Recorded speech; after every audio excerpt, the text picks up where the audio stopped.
Morning, everybody. My name's Graham. I work at a company called pebble.it. We're over in London, and we look after a couple of Macs. Just one or two.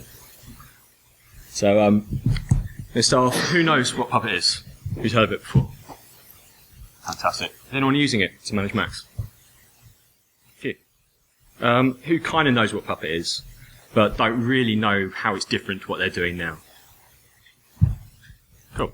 Great. You guys are about where I was 2 years ago. I really had no idea how it was different to what I was doing. So to properly explain why we chose Puppet, I'd like to go back and see how I'd used to configure my Macs. We had Xserves. We had loads of Xserves. We had about 20 to 40 clients, say. They were managing those Macs with MCX, maybe Casper, profiles, maybe even nothing at all. All those solutions had their upsides, but also their downsides. Some were really limited with what they could do. Some were really, really expensive. And some were even both. But they all shared one major downside for us. They're all different and they're all separate. If we need to make a change across every Mac we manage, if there's an OS bug which we need to fix, we weren't just doing it once, we were doing it 20 to 40 different times, and in different ways, because every single solution was different. So, you need to configure your Mac somehow. If you can do it with MCX, that's great, you're sorted. But if it's a little bit more complicated, you're going to need to make a script. And you've got to get that script onto your machine somehow. How are you going to do it? You could pump out through ARD if you've only got 10 or so machines. If you've got a few more than that, you might need to use Munki or something else. But however you get it, you've made your configuration change. It's on there.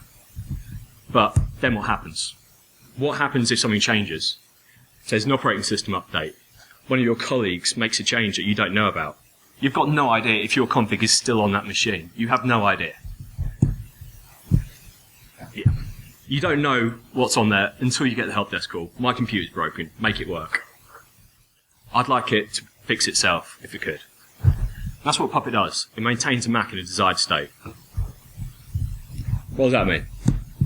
Okay, so you have your desired state. This is your configuration. This is how you like your machine to be. It's not always going to stay like that. That's the actual state. It will change. And every time Puppet runs, we have our sets run every half an hour. It could run more often and less often if you want. It'll compare your desired state with the actual state. If necessary, make a change. It'll make the correction for you. If it makes a correction, or even if it doesn't, you'll get a report out at the end of it, so you know exactly how your machines are configured. That report can be an email, go to your syslog server. Ours goes into a SQL database, so then we can look at it in the web app. So, you get this email. It's a disaster. Your plans for the evening are evaporating. You were planning on going to the pub, but that's not going to happen now. You've got different Macs with various combinations of printers. Some have got 1, some have got 5. You've got everything in between. You don't know what you're going to do. Your phone's ringing. You're going to get shouted at. It's bad. So, you've got to start work. You've got to fix this thing. If you've got a few machines...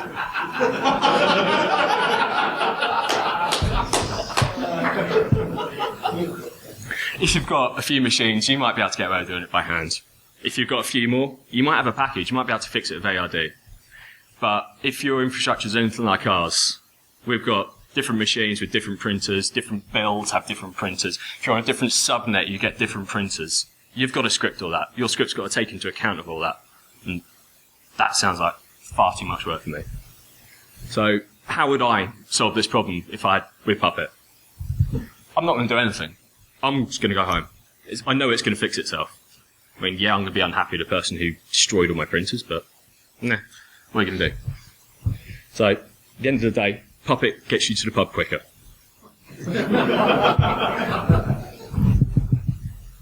Okay. So, you've got the user template. Yeah, you're not supposed to put anything in there. I know that, you know that, but it's easy. We do it anyway. But Apple likes deleting everything out of there whenever they feel like it. You know, it's their folder. They can do what they want with it. So, let's have a look at some Puppet code. All we're doing is creating a folder, creating a plist, specifying some ownership and permissions on it, and some contents for our plist. And that's pretty straightforward. Even if you've never seen Puppet code before, you can probably guess what this does. So when I was thinking about doing this talk, I asked Twitter, how would you describe Puppet to someone who's never heard of it before? And Gary Larissa said this: it's language to describe what you want, not how you get there. So let's go back to our code. We're not describing how we're going to make this. We're not doing a make deal. We're not choning anything. We're just describing, we want these files to look like this. If they ever change, if the contents ever change, if they go away, put them back. Make them look like this. So a lot of people will use this phrase when talking about Puppet. And yeah, it looks pretty fancy, but what does it mean? It could be anything. So there's a bit more Puppet code. This is how we manage Puppet's own configuration with Puppet. Same as before, ownership and permissions, make sure it's there, set a source. And yeah, it kind of looks like code, but most programming languages have control statements. If, else, or. You can put a bit more intelligence into your code. So this is how we would manage the max Puppet config. If the operating system is Darwin, which is how Puppet refers to OS 10, run this code. If it isn't, don't do anything, just ignore it. But how did we get this? How does Puppet know that it's running on OS 10? Because Puppet runs on Windows, it runs on pretty much every kind of Linux, it can do anything. That comes from Factor. Factor gives you little bits of info about what machine's running on. They're called facts, and Factor runs at the beginning of every Puppet run, and it sends that information up to the Puppet server. Factor gives you information like, what's the operating system? What network's it on? Is the machine a VM? How much RAM's it got? Why do we care? How is this useful to us? So we have a mythical client. They have an office in London and in San Francisco. They have iMacs for designers. They have laptops for their admin staff. Those machines get different types of configuration, not only depending on where they are, printers, Wi-Fi settings, that kind of stuff, but what type of machine it is. The designers will get Creative Suite. The admin staff's going to get Office. And if you're doing this with traditional OD-based MCX, like how we used to do it, you're looking at about 4 groups here, maybe 6 if you're unlucky. And, yeah, too much work. I'm lazy. What happens if the machine moves? I've got to change the group. No. So this is how I configure the printers in this situation. We control both networks. We know what subnets they are. We know that the 1032 network's the London office, the 103010 San Francisco. So if they pop up on either network, just configure the printer, make it look like that. And bear in mind, this is a continuous configuration. It's pretty easy to build a script that will do this during your imaging process. But this will run every single time. So if a machine moves from one office to the other without telling us, why would they tell us they're going away? You never know, they might need to do some work in the other office. Yeah, whatever. So let's say we don't have this and we're doing it in the old school way. They get to the San Francisco office, it might even be 4 o'clock in the afternoon their time. They call us middle of the night, we're at home, we're in bed. They can't print, they can't do their work, they're getting annoyed at us. We're annoyed because we've got to do this work. This stuff should be simple. Why computers are clever? Why can't they know where they are and how to set themselves up? Why do we have to tell them how to set themselves up? So, I'm going to go into a demo in a second, but I always forget to explain these things, so I'm going to do it now.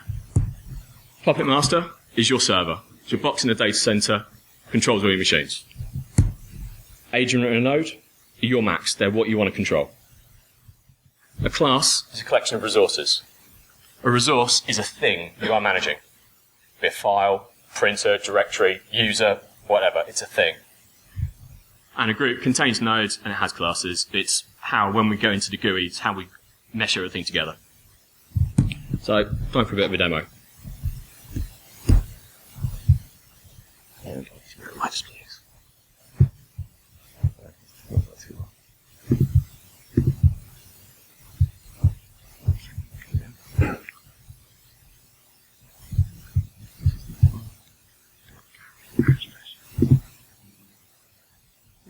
Right. So, this is some Puppet code. We're just managing a file. It's an arbitrary file, but it's pretty useless and goes straight into temp. we're specifying what file it is, temp my file, make sure it's present, set the permissions, ownership, and some content. So we're going to go into the GUI and apply that to our group of machines. So this is the Puppet dashboard. So contrary to rumour, there is a GUI for Puppet. So we're going to add this group, add this class to our group. And switch over to our VM. And we could wait half an hour for this to run automatically, but that would be really interesting to sit for half an hour and do nothing. So we're going to run Puppet. And it's going to run through Factor, collect all the information about the machine, send it up to the server, and it's going to get some configuration back from the server. The file's not there, so I created it. That's Puppet in essence. So let's say this person managed to edit this file.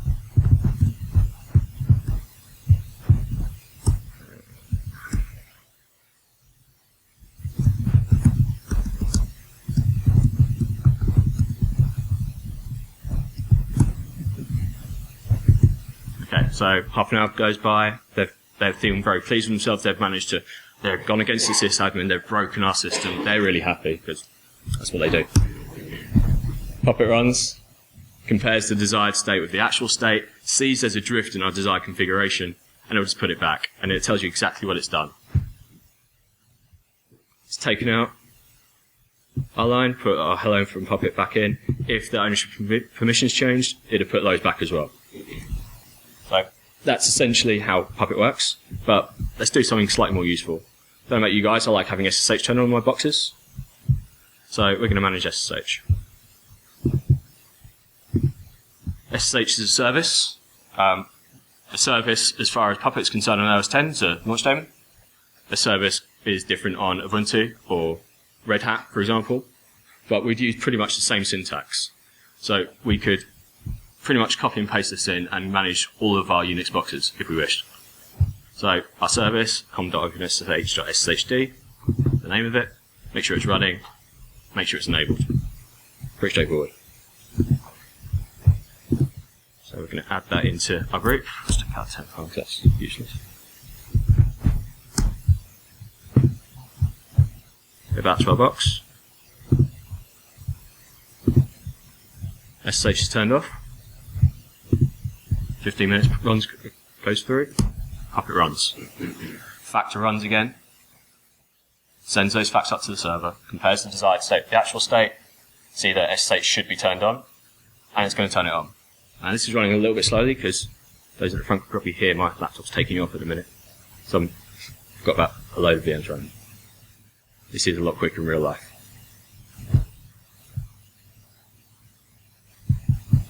Come on, little laptop. You can do it. There we go. SSH is turned on. Don't need the App Store.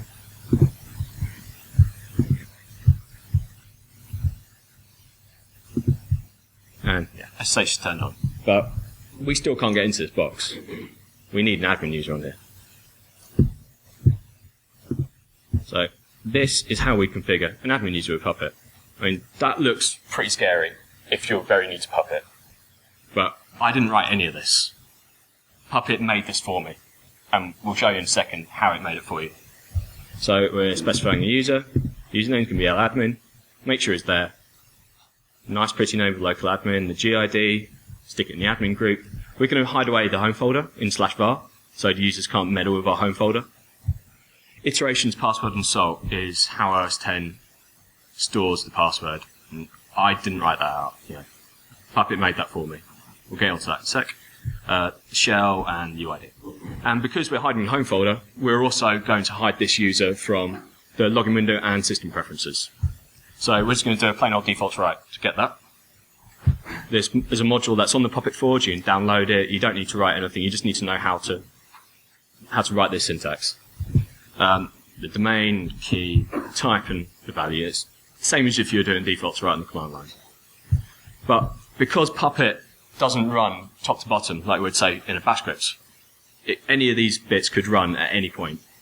So we need to say that we require our admin user to be created before we do the defaults right, just to specify the ordering that things are going to run in. So let's add this into our group.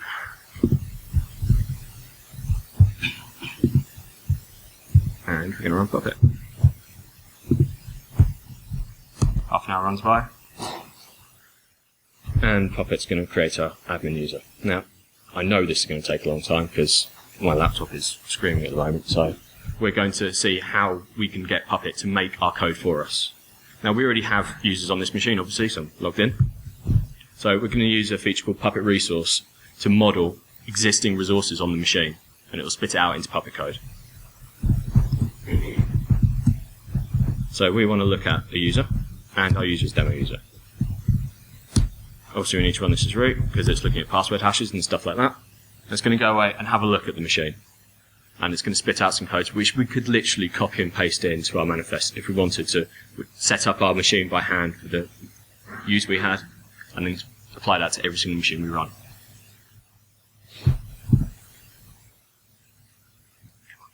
There we go. So it spat out how it describes our demo user, the GID, the groups, where the home folder is, password, that kind of stuff. And hopefully our user has nearly been created. It has. So it's created our admin user and it's run a Mac defaults. And just to prove this guy does exist, or ID him. There we go, he's there. But because we also wanted to hide him from system preferences, not in there. So our users don't know we have an admin user on here. That may work for you, it may not. This means that they can't delete it. Well, they could if they really knew what they were doing, in which case we'd probably give them a job. But they don't need us. But there we go. So we've created our admin user, turn on SSH. Now, if these crazy people decide they'd like some software on their machines, the cheek of it, how dare they? Puppet can install software. Certainly can, but it's not really very good at it, to be honest with you, on a Mac. So we use Munki. There is one piece of software we install with Puppet, and that's the Munki client. But this is how we will configure our machines. If you go back to the previous example, they wanted different software for different types of machine. If it's a laptop, you get one thing. If it's a desktop, get something else. So we're setting a manifest variable dependent on a fact from factor, which is Mac laptop. And if Mac laptop is equal to Mac laptop, the manifest is going to set to PSU demo laptop. And if Mac laptop is equal to Mac desktop, it's an iMac, Mac Pro, whatever, it's going to be set to PSU demo desktop. And then we have a Munki class, which is just setting up a repository URL, suppressing the stop button when things are installing, that kind of stuff. Everyone familiar with Munki? Put your hand up if you have no idea what I'm saying when you mention Munki. Speak to Nate. Afterwards. He'll show you what Munki is. This class is on the Puppet Forge. It's got loads of stuff to administer Mac, so I put it up there yesterday or the day before. You can do stuff like managing the XE authorization file, setting your software update URL, the usual stuff that you need to do on a Mac. So what is this guy actually doing? We're installing a package, making sure it's installed, but because Puppet doesn't really know about software on OS X, it touches a random file in the file system, and it relies on that file to know if it's installed. So even if the software is gone, it's not going to reinstall it. So we'll do the bare minimum, just install the Munki client. It's telling me it's a package in a disk image, and we're setting the source. It's get it straight off Google Code. Just creating a directory, seen that before, and we're writing out a mobile configuration file. We're going to use profiles to configure Munki. Puppet does support MCX. If you're not doing anything now, I wouldn't bother going for MCX. And as we have seen, you can just do a default try if you want. But we're going to do profiles because we're targeting 10.7 and upwards. So we've written out our profile. We're using a template, which is just, we're not going to show it to you, but it's just an XML file with placeholders in where you stick your variables like your repo URL and the client identifier, that kind of stuff. And then we're going to use another module which a chap who works for Puppet Labs, Ryan Coleman, wrote. And it's Mac Profiles Handler. It will just manage profiles. If it's there, if it's not there, it'll install it. If it's changed, it'll update it. And if you want to take it away, go ensure absent, and it'll uninstall the profile for you as well. We're making sure it's there in this case, setting the source, which is our configuration file. And obviously we require that file to exist on the file system before we install it, because it's not going to work if you try and install something that doesn't exist. And we're also going to bootstrap the machine. So with Munki, you just touch a file in /user/shared. When the machine reboots, it'll download all the software and install it for you. And because Puppet runs every half an hour, and we'll keep running this, we don't want to keep bootstrapping it forever. So we want this command to run once. So we're telling it to only happen when it's explicitly called. That's refresh only. It's true. And that refresh mechanism we're setting to subscribe to the package. So when Munki's installed, run this. Don't do it any other time. Yes, and there probably is a better way of creating this file in a more Puppet-like way, but I'm lazy. So let's do that. I know that works. So we're going to add this in to our group.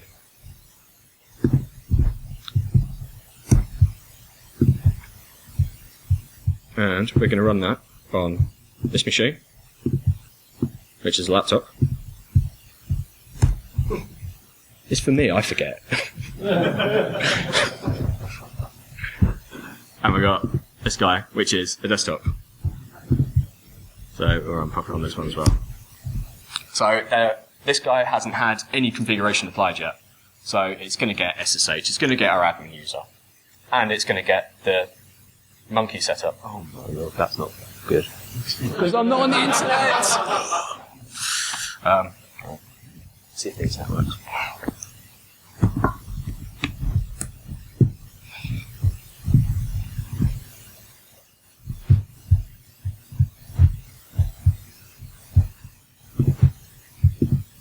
So I have to talk amongst yourselves for a second. There you go, right, it's this way. Let's run Puppet again. Network connectivity is assumed for a piece of software which manages your machines over the network. So it's going to run factor, compare its current state with its desired state, see if there's a change. I mean, there's a lot of change in this one. This one's fresh out of the box as far as we're concerned. It's going to go through, enable SSH, install our admin user, install Munki, write down our configuration profile, and install it. If the demo got to nice to me. And we'll run this one as well. That failed as well.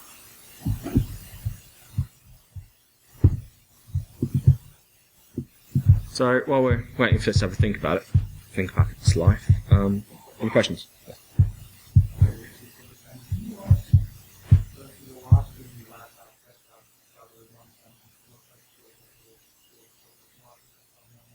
Yeah, sure.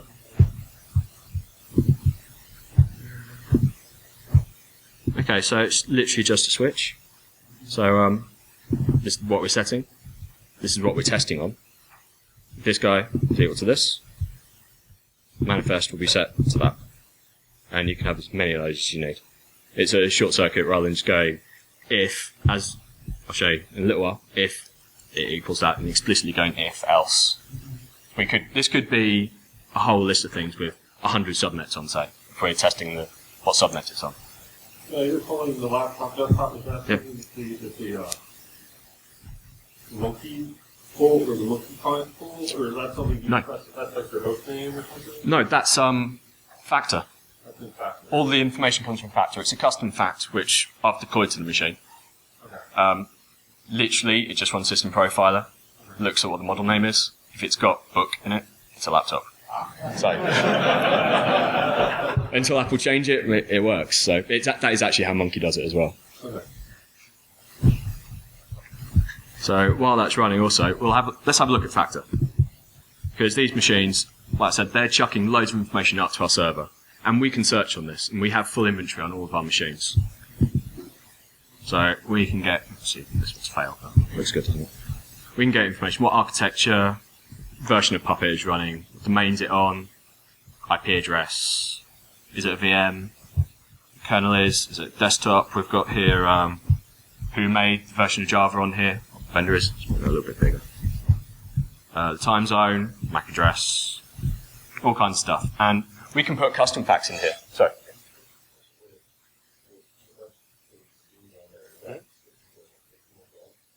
No, this is all free. Puppet Enterprise doesn't actually support OS 10. And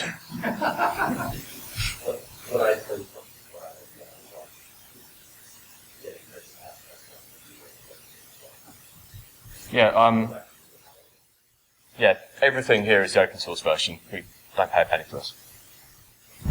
So we can write custom facts for this. They are written in Ruby, but you can copy and paste a lot of it. If you can do a bash one-liner to get a piece of information from your machines, you can just copy and paste it, change a few bits, and you've got a custom fact. And you can just put it in the correct folder on your Puppet Master, and it'll automatically sync over to your clients before every run. You don't need to do anything special other than just put it in the right folder. So, and they'll get it before the Puppet runs. So if your code depends on new facts you've just put in, you can be guaranteed that will be there. So your machines won't die, assuming they have internet connectivity. And that's gone again. Still not on the internet.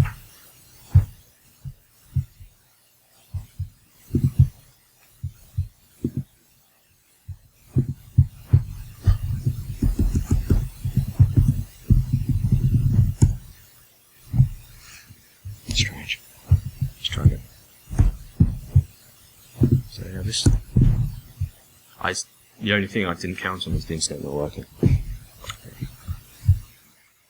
I think the past few days I've learned that by now. Okay, we're going to move on because this isn't working. So they also want their laptops encrypted, and I don't know if any of you have seen something I put out a few months ago. It's called Crypt. It's a method of managing 502 keys. There's a client app pops up. User sticks in their credentials. 5-volt key gets sent up to a central server so we can store them. That's open source. It's on GitHub.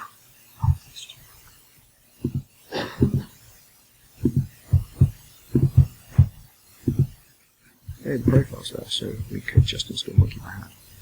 That'll work. We don't need to move on. Epic.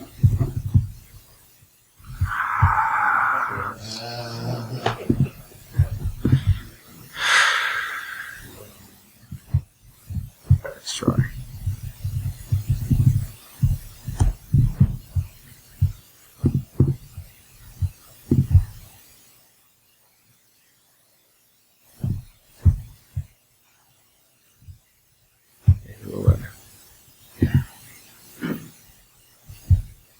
Well, that just went suspiciously quiet.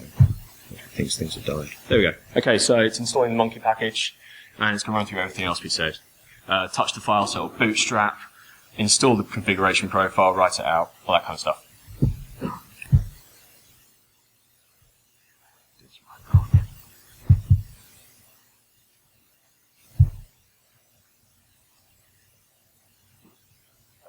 So while we're waiting, does anyone else have any questions?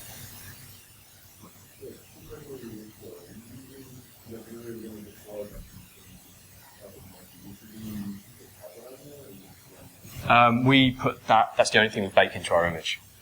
That first boot script, which will install Puppet and Factor and point towards a Puppet Master and set then certain, which we use the serial number for. Yep.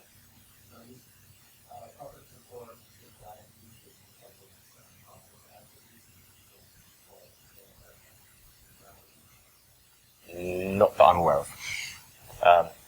OS 10 isn't their primary platform. This is really designed for managing servers. It's really the community that encouraged them to make this work on OS 10. Yeah, you could. If you know Ruby, you can write it. Yeah, there's nothing to stop you. I mean, I don't, so.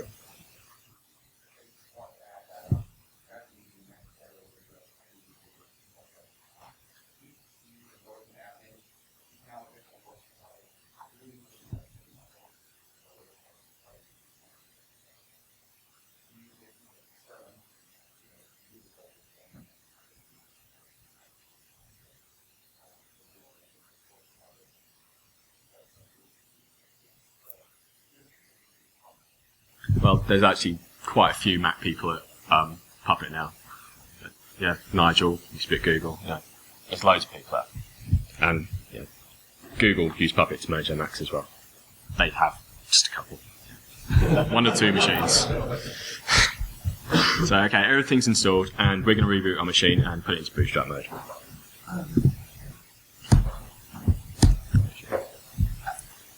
And we're going to do the same on our laptop.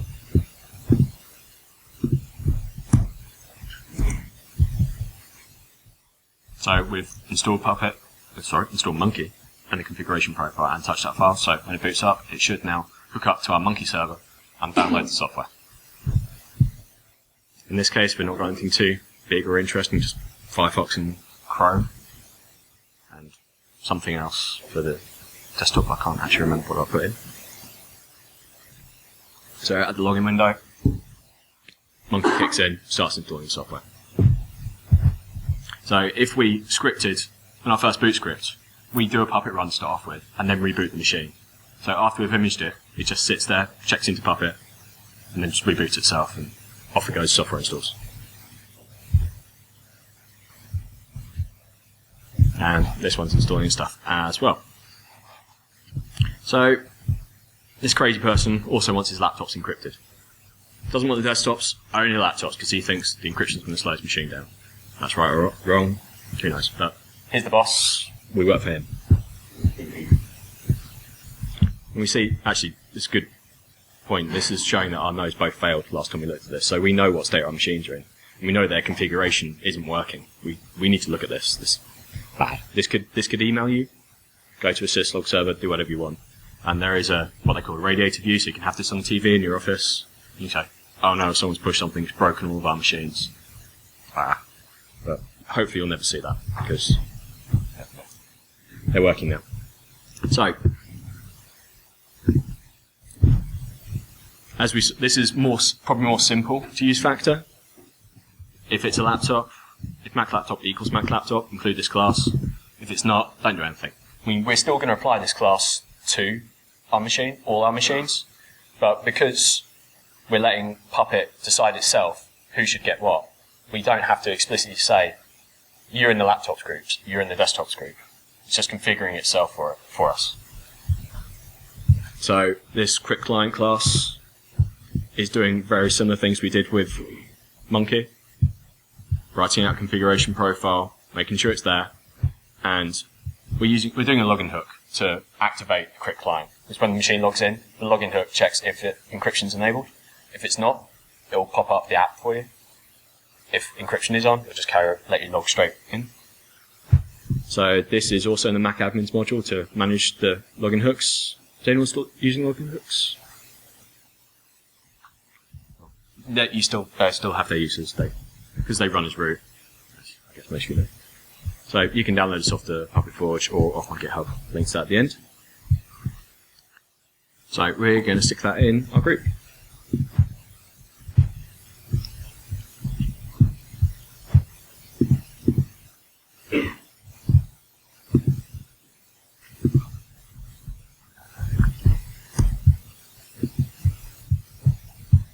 And we are going to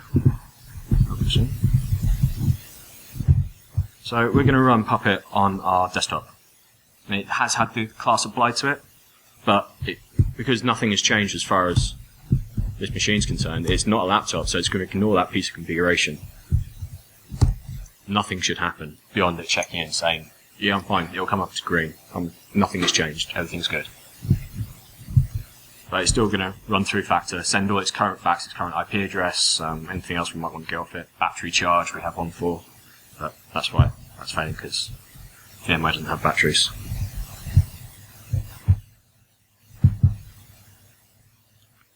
And it's applying its configuration, but nothing should change.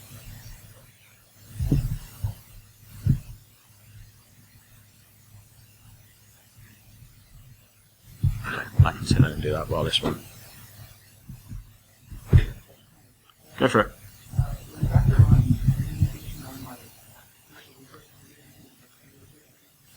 Minimal. It depends what your facts do, to be honest. The built-in ones are really minimal. If your custom fact is, going to take 20 minutes to run. It's going to take 20 minutes to run. It's completely up to what you write. But that's the same as if you're doing extension attributes in Casper. They're going to take a while if they're poorly written.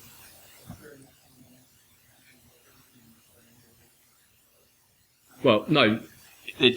Out the box, it takes 20 seconds to run. The whole Puppet run. If nothing's changing and it's got a reasonable connection to the Puppet server. I mean, it's really low bandwidth anyway. I mean, we have these running off ADSL lines, nothing good. So the only time it's going to get bad is if you make it bad. So, do a Puppet run on this guy. Because it is a laptop, stuff is going to change. There you are. iMac finished. It's all done. That took 37 seconds, which is probably twice as long as it normally does because it's a VM and everything's running on my laptop. So it doesn't take too long to run. It's written out our configuration profile and our login hook.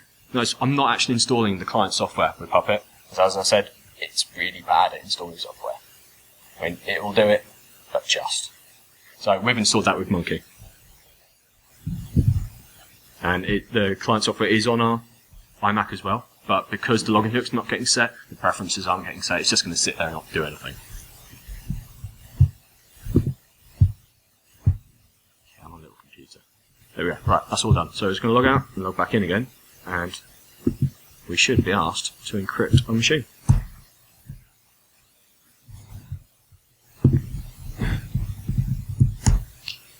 So for those of you who don't know what crypt is, this is it. This is what a normal user will see. And because it's running as a login hook, which is running as root, standard users can encrypt their own machines. And we always keep a copy of their 5-volt key. So we're not using the institutional key, which doesn't work very well. Well, it didn't work very well for us anyway. I don't know if anyone else had more success with it, but let's log in. Has a little think about it. It'll probably be beach ball because we're on a VM. There we go. It doesn't do that in real life. And the machine will reboot and it's encrypted. It sent that encryption key to our server.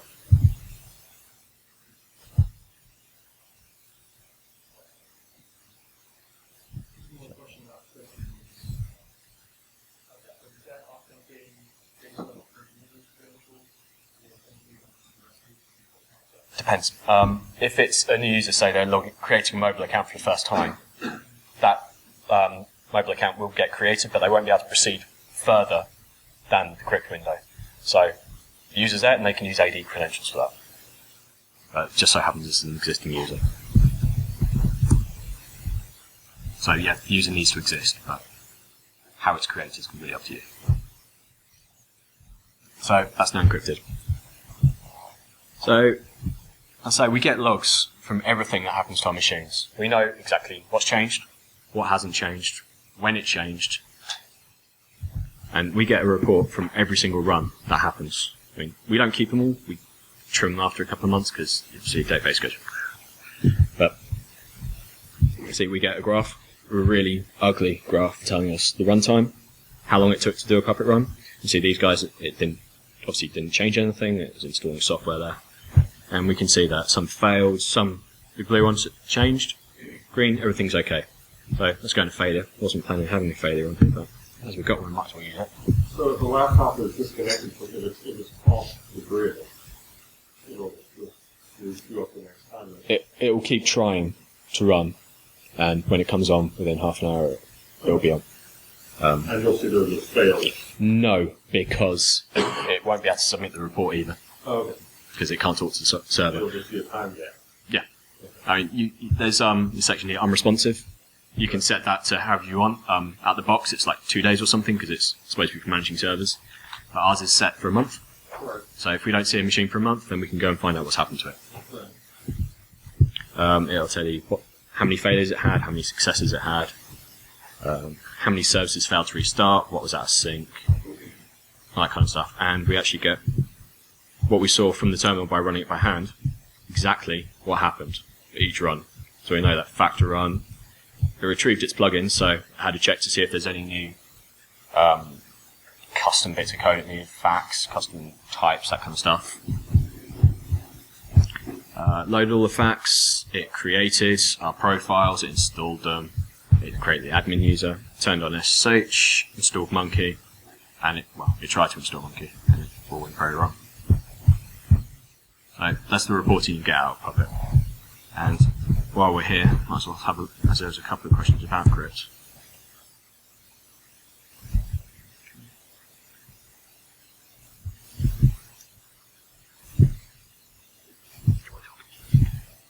This is Crypt. It looks just like every other Twitter bootstrapper. You can see we've got the serial number of the machine, use the escrow, the file vault key. As I'm an admin in this, I can just retrieve the key. We can have standard users who have to make a request to retrieve the key, if you need that in your organization. So we've got historical requests, there aren't any. I can get the key. Need it. And we get the recovery key, and we can sort out for all of our machines. So that's it for my demo. So anyone got any questions so far? Mm-hmm. Mm-hmm.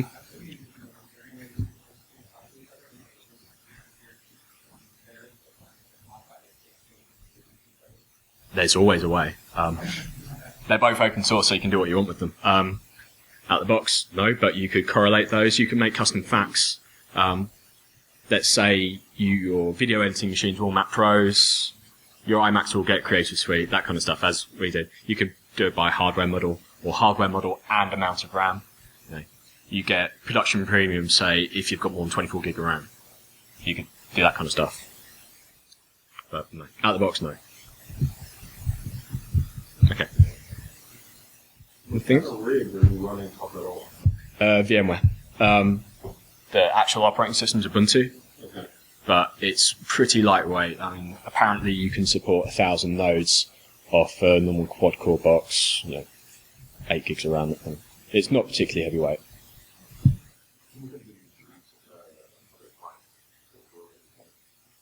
Not that will work with OS 10.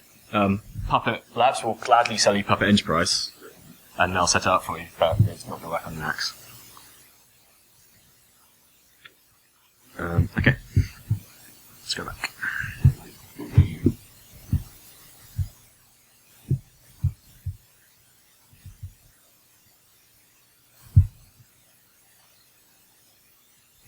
I'm just going to turn off my VMs because I'm going to kill that machine. Is anyone using Vagrant to test their stuff? Test servers. All the servers I'm running here are set up with Vagrant, so you'll be able to download those off my GitHub at the end and actually stand up Puppet Master, Puppet DB, dashboard, that kind of stuff.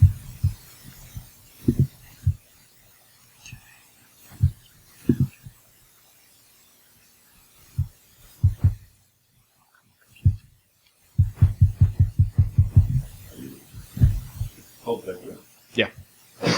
Vagrantup.com. It's meant for web development.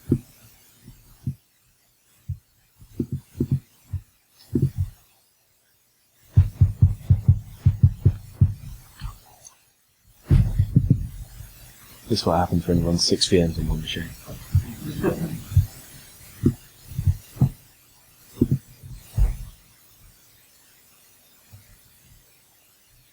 Cool.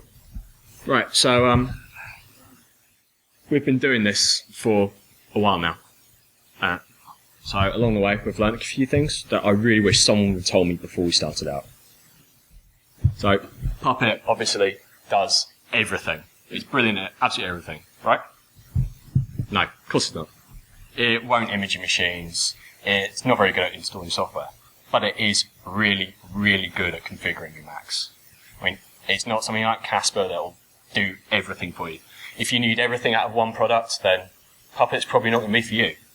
But if you take the Unix philosophy of a tool that does one thing and does it really, really well, Puppet's something you should probably consider. So when you start off, Puppet is really daunting. There's no real GUI to configure things. If you're not used to programming, it's going to be kind of tough.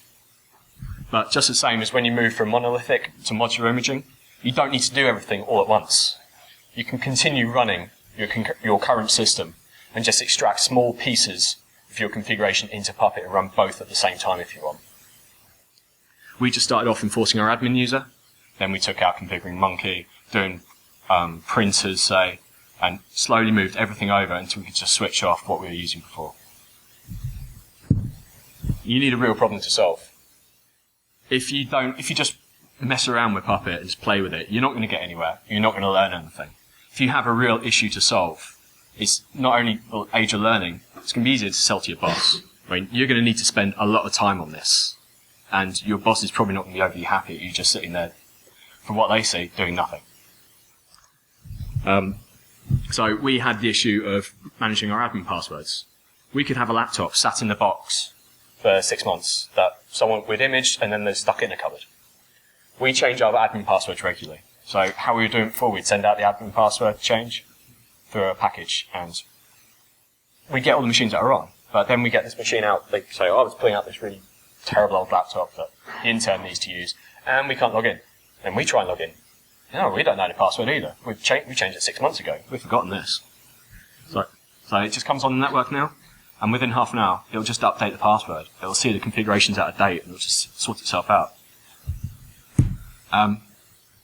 This is code. It should probably be in source control. And we like Git. It only gives you a version history, so you know when it changed. But you also get a commit message with each commit, so you know why they've changed something. If you have a coworker who's done this insane change, like, why on earth did you do this? Are you stupid or what? But then you can see why they've done it, and it might be a very perfectly valid change once you understand their reasoning. And you also get branching. So if you want to try a new idea, you just create a branch off, have a play. If it works, you can merge it in. If it doesn't, you kill it. There's a session on Git at some point, I think it's tomorrow. You should probably go, if you're not using Git, to manage your code at the moment. And not only should you use Git, you should probably use GitHub. We like pull requests. It allows us to enable junior members of our team to start working on Puppet. They have read-only access to our repository. They can create a fork, their own copy of it, do their work, test it on their own setup on their laptop, which can be exactly like our production infrastructure. If they're happy with it, they can issue a pull request. I'd like you to do this. Can you please merge this in? A senior member of the team can review the code. If they like it, if they think it's working, they can just merge it in. So we can get our junior staff up and running with Puppet without any risk to our production infrastructure. Puppet uses certificates to authenticate the agent and the master. By default, you have to sign those. And that really gets old very quickly. And you can allow auto-signing to be from only trusted networks, so no random people over the internet can come and sign their certificates, but they're going to need to get those certificates signed somehow. And when you are imaging 1,000 machines, say, you're going to get really bored of signing all those machines by hand in one imaging project. But you might not always want that.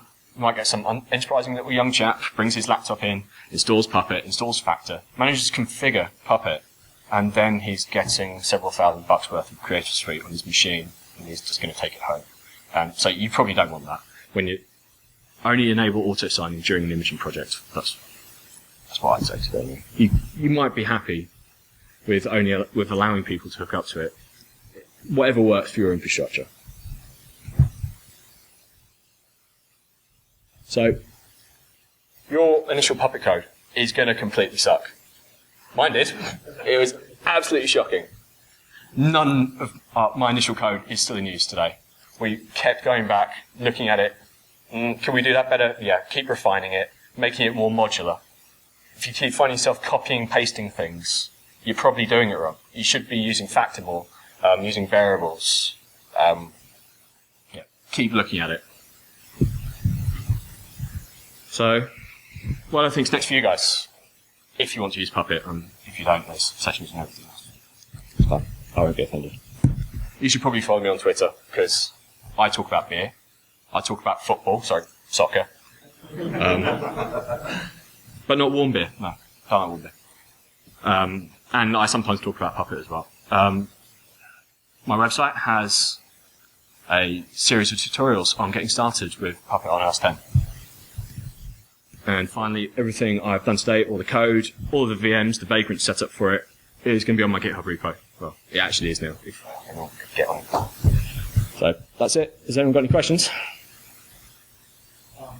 About the GitHub, I think caveat notes that you're going to put code or some passwords and other information on the system that don't use the public data.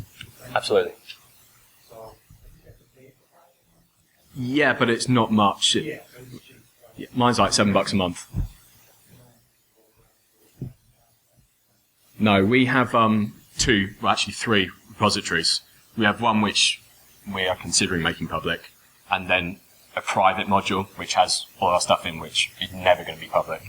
But it just sets passwords. And there's a companion product called Hyra, which just uses YAML files to configure things. So you can apply a class in the dashboard, put your configuration in this YAML file, and it will merge the two together and apply a configuration. So you can have people who have no idea about Puppet configuring your machines if they just need to set a password hash or the repository URL or something like that.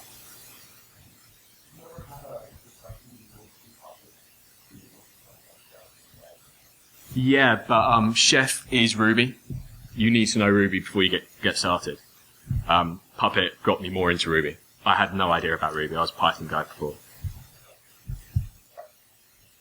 Aside from software distribution, anything else that you were looking for Puppet to do and you do it very well?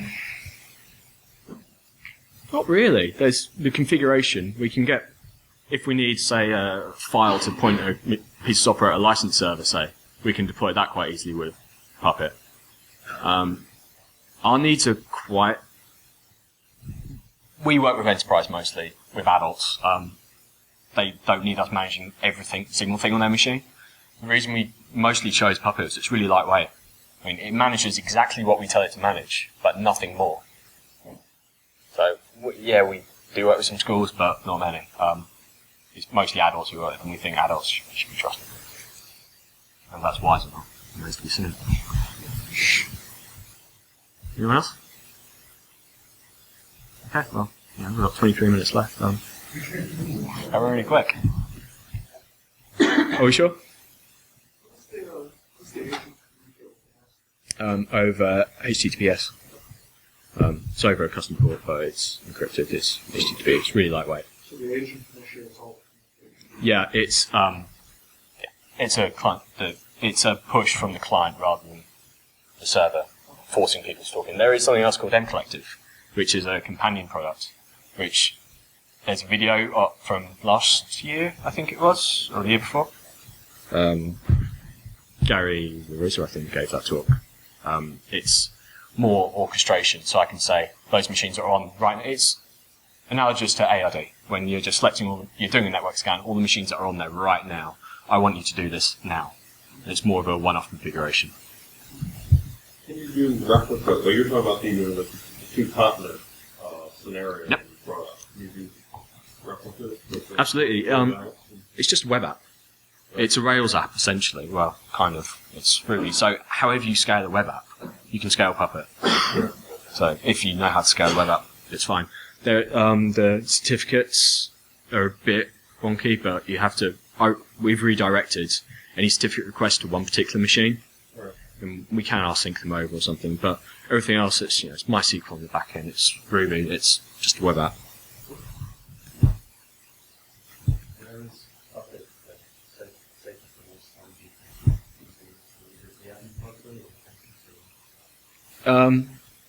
In our case, most of our machines are very similar. They all have a SUS URL set, they all have Munki put on, they all have an admin user, and we're not duplicating effort. There are customizations, obviously, on all the machines, but probably 80% of our config is the same for every single machine. Is that the same for you guys? Yeah, they're all the same. They're not unique they're not unique snowflakes. So we can use the same configuration across all of our clients. Anything else? You talked about how your infrastructure was kind of dynamic from the beginning and the Puppet to help with that, but it also sounds like it's kind of good for like a lab environment, like you come doing the same all the time. We were talking about BYOD and from tier 0 to 4 level. Probably be a good tool for your own device to have in It depends what you're configuring with it. If you just want to make sure that, say, Munki's on there and installed and configured, and they're getting the updates for the software which they need at that time, yeah, it's fine. It's probably better on the corporate-owned solution, but it could work with BOID. But it's up to you. Whatever fits for you, really.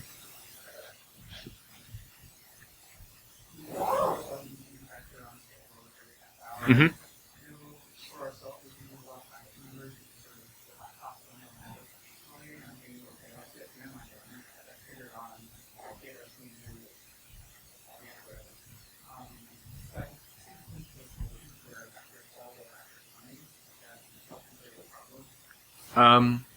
No, if Puppet is already running, it will just quit.